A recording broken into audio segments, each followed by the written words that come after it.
Hey, thanks for joining me today. So today we're going to talk to you about the quick charge onboard 48 volt 15 amp charger. You can see it's a very strong steel case battery charger with a display on the front. Green would be 100% state of charge, red less than 80%, and then amber is 80% or greater. I will let you know this video is not sponsored by Quick Charge.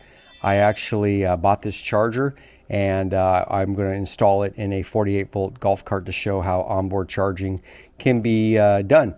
So because I have flooded lead acid batteries and I want this charger to keep the batteries on a maintenance charge cycle or float charge, it comes with a brochure that tells you how to set these dip switch settings.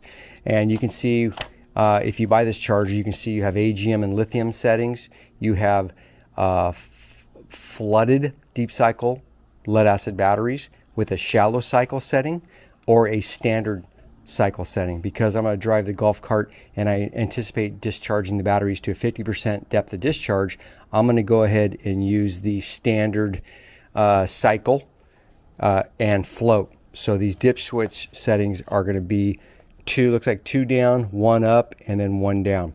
And in this video, I'm going to show you how we basically take a 7/16 wrench and we're going to remove these 4 bolts that are located on the case. There's the acorn nut and then here's the bolt that passes through.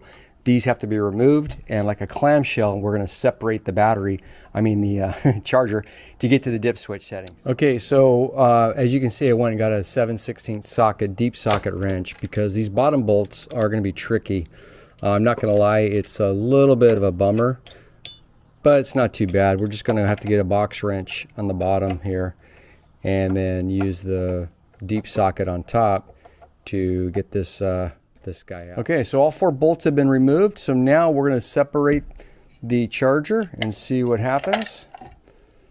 And you look inside, and then we have, this is the coil. And this is what makes the charger nice and heavy compared to a high frequency charger. And then what we're going to expose is pull out this water protector or whatever. And then, oh yeah, right there. So you can see we have dip switch settings right there in the red. Okay, well, good news, I guess. I don't have to do any changes. 1 and 2 are off, 3 is on, and 4 is off. And for what I wanted to get done would be deep cycle wet cell batteries, standard deep cycling and float. 1 and 2 off, 3 is on, and 4 is off. So I don't need to make any changes. If you did need to make some changes, what you would do is just use a flat blade screwdriver, and then you would move these up and down to coincide with the algorithm that you want. All right, I'm going to put the charger back together and we're going to install it in a golf cart.